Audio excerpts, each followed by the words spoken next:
Mituna. Kagame M23 tango babandi guerre oyo ya turo oyo bayebaki ke bakobundaka ka ndenge babundaka. Kagame ayebi ke na guerre aganyaka biso po eza mbala liboso te. Tosali plus de 3 décennies na babataille nyonso ebundami kuna Kagame aganyaka kaka. Yamoni Kagame ayebaki ke soka bandi likambo tokendeka na ndenge ya armée kaka biso minduki po armée yango za inféodé, armée yango za infiltré. Il maîtrise les méandres. Ayebi nenga bandaka, ayebi pe nenga sukaka na armée. Tshisekedi au-delà ya ba discours na ye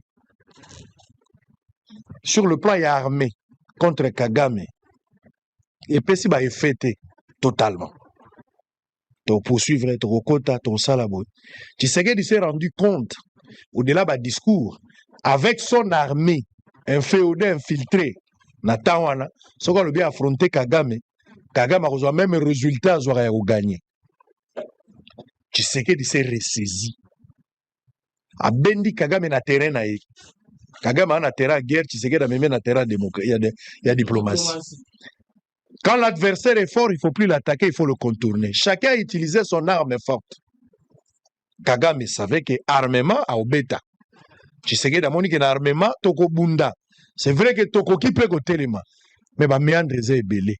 Na mekana diplomatie, nazomona diplomatie ba on peut ba opola. Maintenant c'est à vous de voir ndenge makambozo kende. Kagame avec l'armée, Tshisekedi avec la diplomatie, résultat ils ont nini sur terrain. Ça c'est le premier point. Mais pour couronner le combat de Kagame contre Tshisekedi, Koto Tshisekedi contre Kagame par la diplomatie, ba initiative ya dialogue et bimi Fayulu voit Tshisekedi avec le dialogue au basango ba proposaki. Banani bakobima ba gagnant na bataille oyo ya ba dialogue. Après ko banda guerre, après ko ça la diplomatie. C'est le Congo qui va gagner ou c'est la région qui va gagner? Ça sont des questions que je me pose à haute voix. Et c'est à vous de répondre, messieurs et dames. Place Boza Rolanda Bisso, Boza Ebele. Boye baga ndenge tozali awa, nga naza ko regretter. Ce qu'il fallait tobunda, ce qu'il fallait baboma, ce qu'il fallait ba consulter. Mais ba Congolais ba koufi en attendant. Motomoko te na ba konzi ya mboka, motomoko te na ba politicien. Azana makoki ya kosekisa ba Congolais ba koufi en attendant. Eza na ngambo ya Tshisekedi en tant que président, eza na ngambo ya Kabila. Aujourd'hui, motomoko azana makoki te. Ba consultation ka Kabila, ba consultation Kabila ekozongisa ba Congolais na bo moite ba bakufi. Ba initiative ya Doha ya Sun City ya nani ya Washington ya Tshisekedi ekozongisa ba Congolais ba kufite. Pourquoi tu arrêtes que hémorragie ne banderité? Ba Congolais ba kufa en attendant.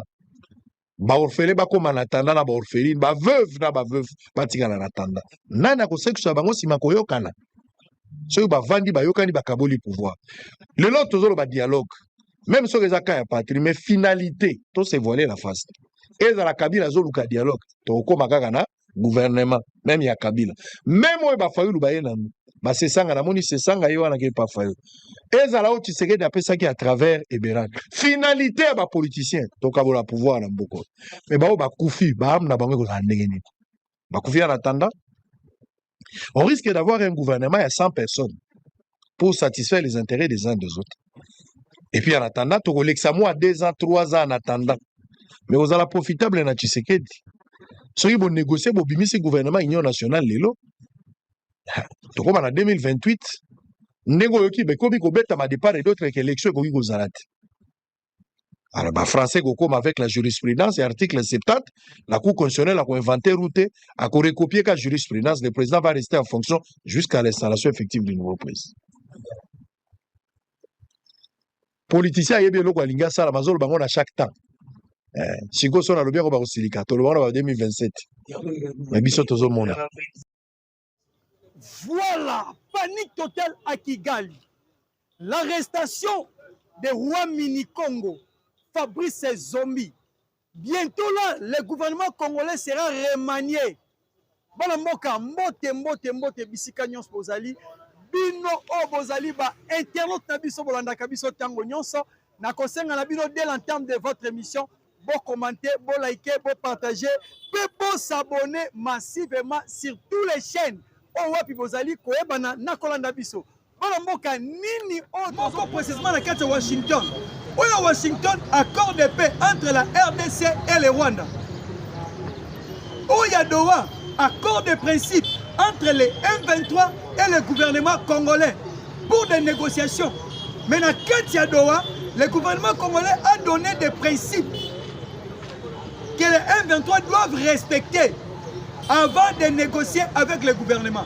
Quels sont ces principes que le gouvernement congolais a donnés au M23? Le gouvernement congolais a bel et bien dit que les M23 et Sengeli Nabango vont se démobiliser ainsi que va qu'il y ait un cantonnement. Mais après le gouvernement va entamer quelques négociations à Bango pour nous voir comment protéger Bango. Dans quelques Bango, il y a aussi quelques Congolais. Mais plus loin encore qu'on est, il faut répondre. Il y a Kolobanini que Bango, souci na Bango, si on peut changer la constitution, va changer Yango. Pour tout le monde, dans Oezali, régime unitaire, tout qu'il y a un régime Oezali fédéralisme. Tandis que la RDC est un régime unitaire. Pour côté les sabisos na kibomoko selon ndenge tondimaka bokonzi auto ali na yango to marque démocratie auto côté na kati ya Congo. Mais connaît nanga et avec ses alliés, avec ses amis, ba ko ebisa na biso et senga to kenata na fédéralisme. Or ke bana mboka ko côté na kati ya fédéralisme ezali directement comme ma République démocratique du Congo na balkanisation intellectuelle. Pourquoi j'ai dit cela? Parce que na kati ya fédéralisme toutes les provinces et kozala autonome na gestion na yango moko et ko s'occuper na makambo yango na ndenge na yango comme des gouverneurs ou kozala na province moko akazala lokola président de la République akosala makambo nyonso ou était le gouvernement central et banda ko récupérer quelques pourcentages amicés mais nzokande le Congo tant que ça pays ou ça na fragilité non. Dans la démocratie, il y a des querelles de part et d'autre. Et c'est une réalité, tout ce qui est logique, on va M23 comme ça. Il y a un mot de répondre dans le régime, on va contre la fédéralisme et qu'on s'y batte. Tu as dit que la mécanisme rwandais il y a comment côté la logique. Il y a qu'on balkaniser la République démocratique du Congo. Comment va la logique? Il y a qu'on fait ça autre empire Imatuti. Où est-ce ya bango? Alors nous peuple congolais, nous refusons. Genre il y a fédéralisme au bango ba ko la biso. Donc ozala nanu na ozali unitaire. Pour tout yeba ko consolider nanu force na kati ya pays na biso. Pour tout yeba ko fandisa nanu o ali boko nyonso ya République démocratique du Congo. Peuple congolais, Donald Trump a eu lancé appel ultimatum et puis M23 pesi bango 14 jours. Dans 14 jours on a lobby et sengeli tous les M23 va se démobiliser puis va kende na cantonnement. Ceux qui va sali yango te, les États-Unis d'Amérique doivent passer na vitesse moko supérieure. Quelle est la vitesse supérieure que les États-Unis doivent passer? États-Unis essaient de préparer un contingent, un bataillon spécial pour comment et qu'on neutralise M23 nyonso. Parce que si même ça qui n'a pas bango et sengeli nabino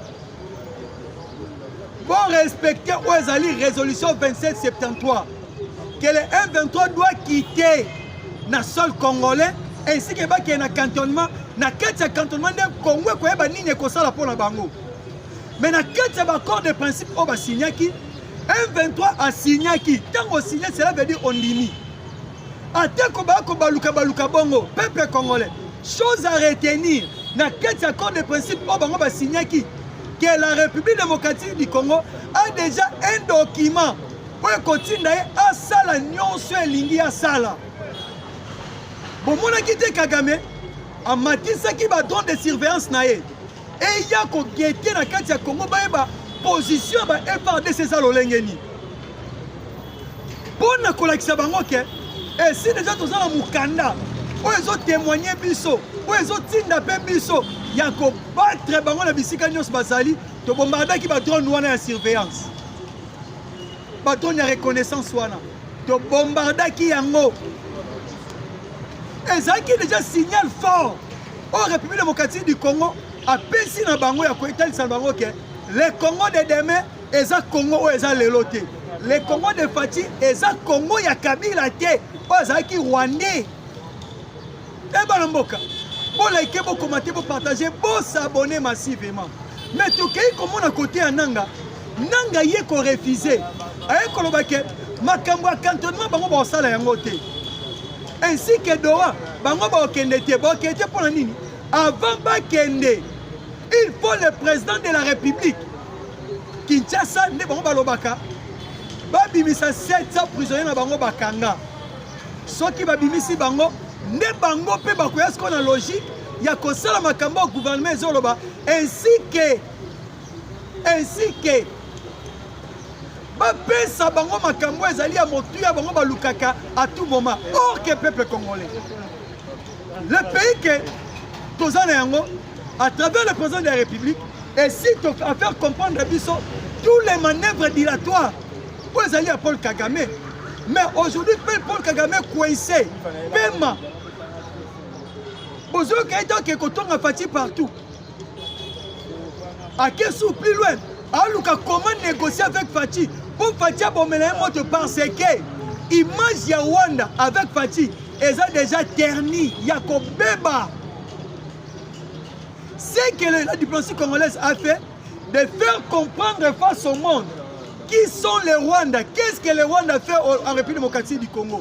Raison pour laquelle, Bouti Komona, Banamboka, de faire comprendre dans le monde entier que Rwanda, Abimisi Wazaki Aye Yakati, c'est quoi bombama?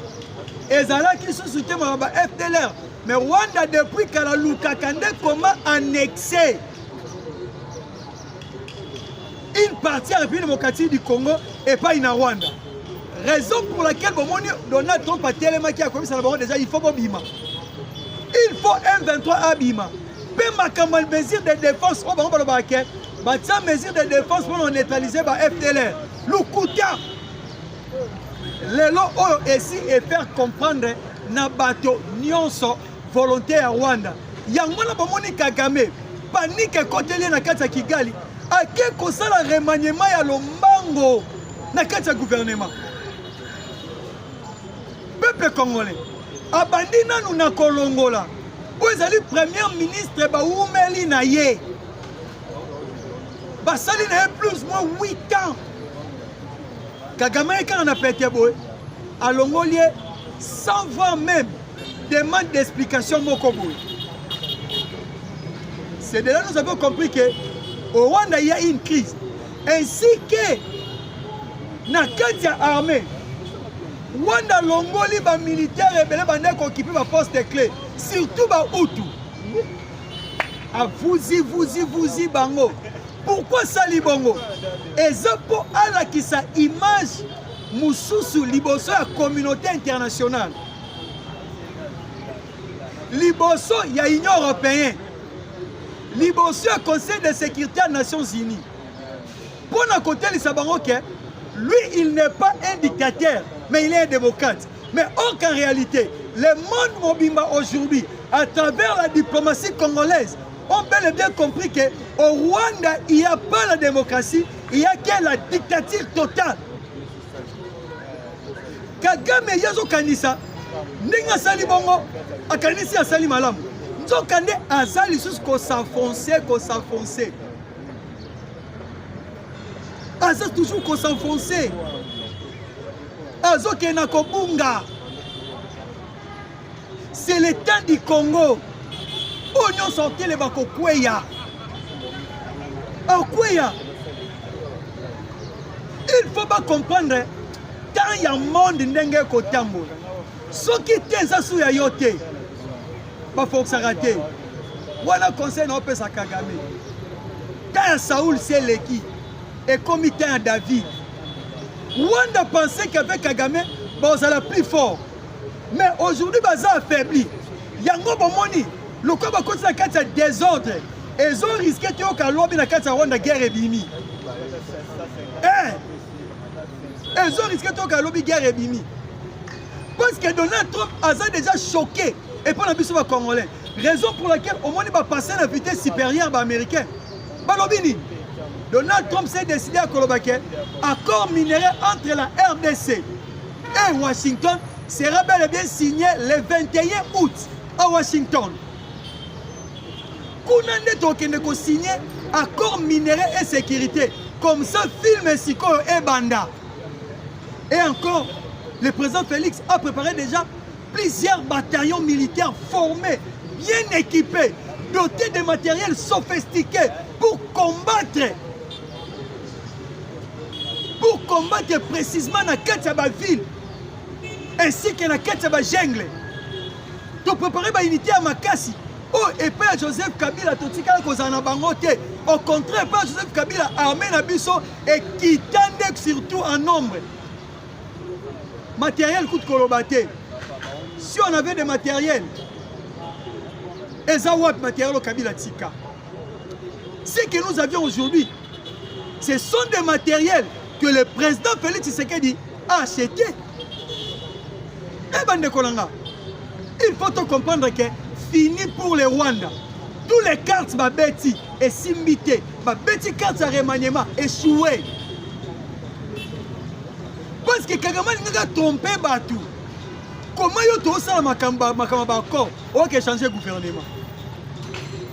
Et les mêmes cartes, le président Félix aussi a joué cette carte. Alors Bini, bientôt là sera remaniement, il y a gouvernement. Mais dans le cadre de remaniement, il y a gouvernement Salema. Bon maintenir Madame Zidi Toulouka Soumino. Bon maintenir ministre économique Daniel Moukoko Samba. Bon maintenir Patrick Mouyaya. Jean-Pierre Bemba va maintenir mais va changer de poste. Neto Koyoka hier a augmenté la défense. Ozon a nekuna. Mais bah obo qui va comme on a biloté. Bon matin oya boke botuna. Parce que balobi en clair. Toutes les sources d'information expliquaient que plusieurs ministres au Sala, Bozalate, le gouvernement ils ont bima l'Union nationale et qu'Ozala un nombre moko réduit. Otenga secrétaire général du parti moko natini côté à ministre au boko nommé président de la République a dit pas question bato nyonso bo pesa kingai. Va répondre à nos critères.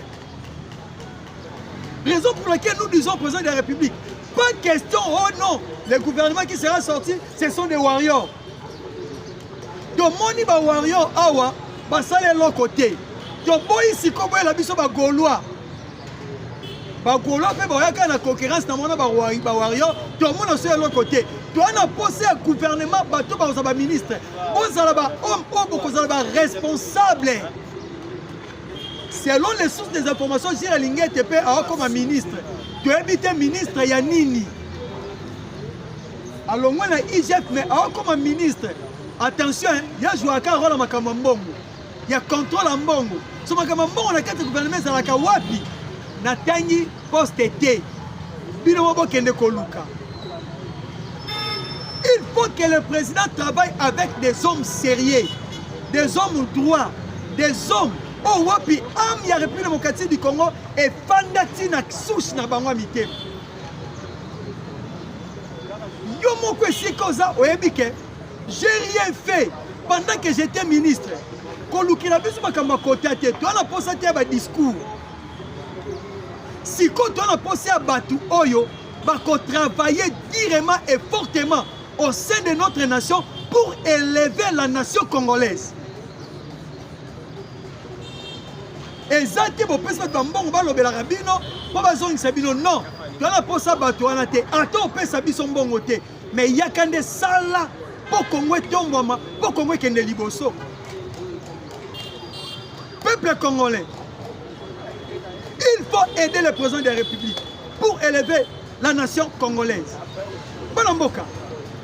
Si Koyo Makambo est concerné, précisément où est-elle ma réponse à Corneille Nanga, suivi des réponses de Wazalendo, peuple congolais. Pendant que Corneille Nanga oloba na souci na motema, ce que tu longi na ye, on comprendre que Moutoyo a un problème. Pourquoi le lobby bongo? Corneille Nanga aya asimba nyoka na katikati. Trompe à lobby, yepé à répliquer. Alors lobby, makambo cantonnement, dans ça langote. Démobilisation, dans ça langote. Mais au bout de ça, États-Unis, ce que lobby makambo na ye, akokisa yango. Cela veut dire, comme on a Joseph Kabila, comme on a Corneille Nanga, pendant Nzela Jonas Savine, comme Jonas Savine, il y a un bongi un peu comme le score bango. Parce que les Américains ont bien dit qu'il faut écarter Joseph Kabila. Raison pour laquelle bon moni dossier à Joseph Kabila est fongwami. Pour oh non, on peut coopérer avec la justice, non. Et puis ministre à l'intérim, il y a justice congolaise. Alors bien Bisoni Nibalamboka. Concernant le procès Joseph Kabila, l'ouverture du procès Kabila, le ministre de la justice a dit ceci: la justice ne négocie pas, la justice ne dialogue pas, la justice a un calendrier différent du calendrier politique. Samuel Mbemba, il a bien dit, la justice a un calendrier différent, il y a politique. Cela veut dire, à tel qu'on toque na Doha, à tel qu'on toque na Washington, mais pour la justice, ils ont l'infraction qui est au Bakabila Basali. Ils ont l'infraction qui est au Bananga Basali. Cela veut dire, comme le Conseil de sécurité des Nations Unies, ainsi que tous les rapports, il faut que les actes criminels, les crimes contre l'humanité, répondre précisément à la haute hiérarchie de la justice dans le Mokili. Raison pour laquelle, avant que Kabila ait dans ces pays, il faut en condamner. Premièrement, à la République démocratique du Congo. Makambo bolo ba dialogue wana etali justice te. Makambo bolo ba négociation etali justice te. Justice a un calendrier na ye autrement que la politique. Ministre de justice dans lobby ngai te. Na ye kaka ko relayer makambo na pe ko pesa biso pole na yango. Awa na kati ya Congo. Na poso makambo etali Kabila. Les crimes contre l'humanité, soutien à un mouvement insurrectionnel qui endeuille la République démocratique du Congo. Raison pour laquelle les Kabila et les Nanga sont déjà en débandade, en déroute totale. Sont déjà condamnés. Si vous avez solo à 700 personnes, on va dire ça, papa. On va kangi bangona buzobo basali bako répondre à la justice. Parce qu'il y a un colonel qui vient d'être décédé aujourd'hui. C'était le samedi, dans la prison centrale Yandolo. Un peuple congolais. Toi, ça, il faut justice seulement. Le lingue, oh Madame Thérèse comme Balobaki. Et Kozana Kimia côté sans Kozanga et sans Bisselo na Yango. Il faut que Sambi Sami et Zala. Maintenant, touchons le point, il y a réponse à Wazalendo. Qu'est-ce que les Wazalendo ont demandé? Premièrement, les Wazalendo ont réussi d'abord de libérer le territoire de Lubero.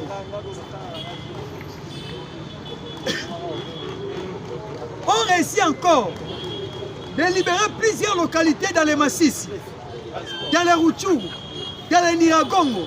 Cela montre que makasi na biso ba Congolais ezali ya kozonga pona ko conquérir au nyonso eza ba territoire auto perdaki.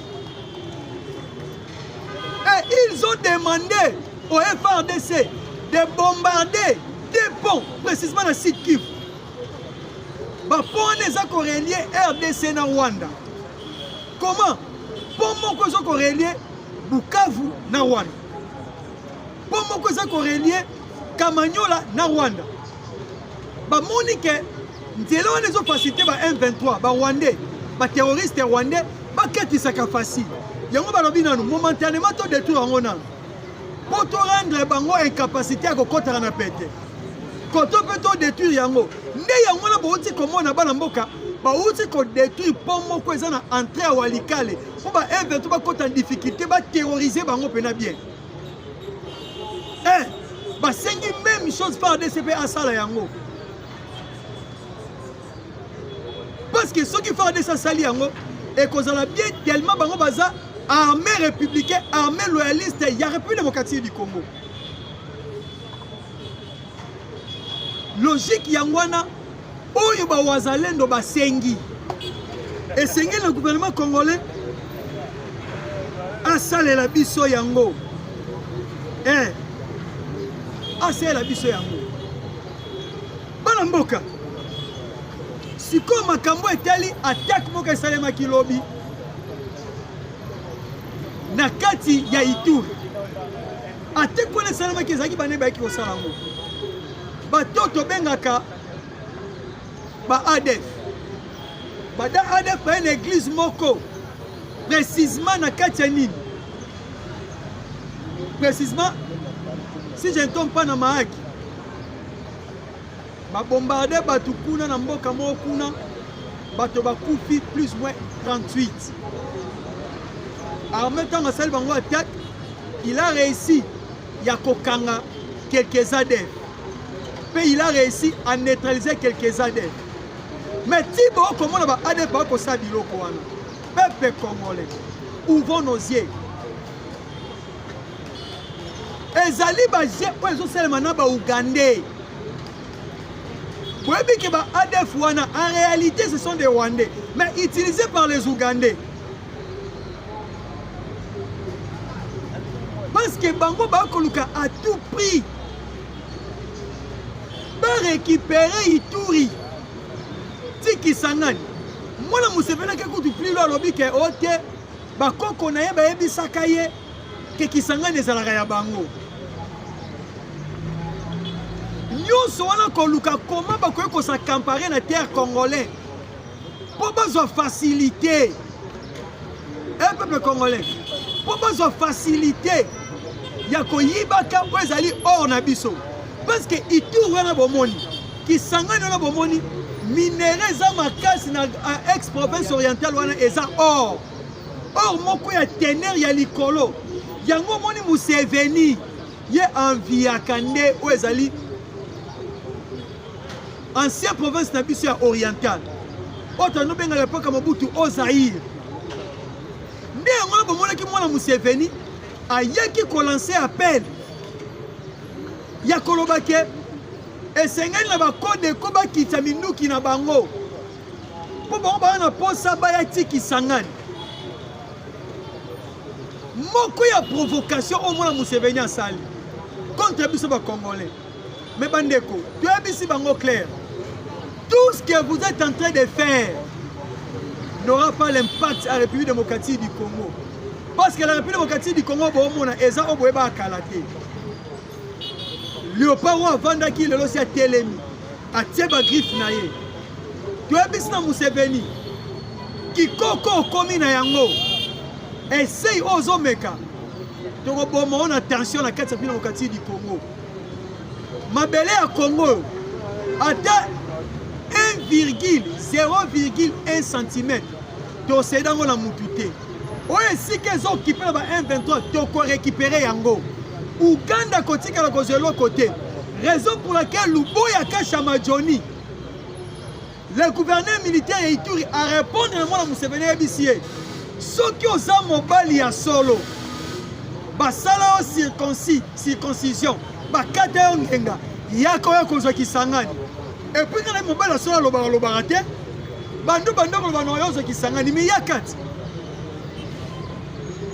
yango moni bazalendo bafrappe bango baugande wana mpono otelisa bango ke tobande kotika me toye comprendre sikoyo ke bino bozwaka double G mais aujourd'hui vous serez bel et bien anéanti à plate couture. Peuple congolais, notre pays restera un et indivisible. Tout ce mamouké makambo est concerné ville province à Kinshasa, Yamoto Kota, je salue d'abord les notables excellents. Au nom, Yanani, il y a le notable Jean-Marie Mboma depuis Tchang. Notable a aidé le gouvernement congolais pour accompagner sa sécurité, précisément dans la ville province de Kinshasa. Notable a concerne Makambezo Kende Malam, a aidé pour éradiquer Fleury à Bakuluna, ainsi que Fleury à criminels, où ils ont possiblement la 4e ville province de Kinshasa. Dans la 4e ville province de Kinshasa, le président de la République a tapé la table. Alors, ville province ya Kinshasa comme salité wanangaite fatinda lobby yango na conseil des ministres fatinda lobby yango na conseil des ministres ville ya Kinshasa comme salité na kotuna mituna bande konanga ba internet ba olandanga ville ya Kinshasa ezala moto akambaka yango te tondengeni ville à Kinshasa ekotisaka mbongo to te ti lelo tokomi na niveau président de la République a faire comprendre biso ke mboka ya salité mingi bakanisaka président tambolaka te président Fachi n'est pas Kabila o avandaka na bamitendo akobeta play na ye akobeta bajaba moto na kati ya ndako oyeba te te bomoi nde président lobi. Cela veut dire à comprendre quelque chose qui ne va pas dans sa ville. Dans sa ville. Comment on a bokasa oyo? Ne banne tout le monde qui nzela tika la qui vit. Mais lelo oyo président de la République lequel ils sont na bokaso tala yango. Tant sous salito yo mona ki koto kendaki ezaki lokuta. Ya solo ne awa. On avait Jekoko ici. Na 2 semaines Jekoko a réussi. Pour assainir par rond-point Moko plus de 4 ou 5 ce qui est là moi propriété Koti Mouké Kota Mouké malgré tout les lois concernant l'assainissement on a été na poids lourd et ça j'ai coco tu as l'objet pour le bois qu'elle va faire tout pour le coup mais c'était tu as l'objet na temps oya salaki et c'est ngeli bino boza pe sikoyo bon ça la bongo pour vivre qui c'est comme un soin rompre Gambelane ezaki montagne lelo tandenge koma rompre Wileri ezaki so ndenge ni tandenge koma o le biso ba oto esiko to rendre yango propre mais to ko komisa susu yango salité to ko kipe yango te bana mboka na sengi na gouverneur Daniel Bumba monsieur le gouverneur assainir ville ya Kinshasa et alinde siko yoko kama koti sa pe sécurité. Il y a malhomme dans la ville province de Kinshasa. Doté, jeep, 4x4 par la police. Pour un mosika. Pour la sécuriser la ville province de Kinshasa. Donc mon ministre intérieur, le VPM, Jacques Chabani Loko, Moussa Sadezani, Otobenga Bakabase, les Badens, cette fois-là. Assombia Mwebele. Balamboka. Pour la sécurité, le Makambo est à l'intérieur. Il y a un peu de sengi au gouverneur Daniel Bumba Lubaki. Il y a un peu doté la police, mais tu que ça la sécurité. Et puis, bateau va ça l'assainissement. Bangonde va tirer la propriété. Na Kinmazière, Awa, na hôtel de ville. Mais sengi tombe ça Moussala. Il faut que la bango sengi les ala. Mais les lobes commis qu'on déclaré 3 mois d'impayement, monsieur le gouverneur. Fouta bango mbongo na bango po ville ya Kinshasa ezala redoré na image propre. J'ai dit et je vous remercie. Le lundi. Le lundi, nous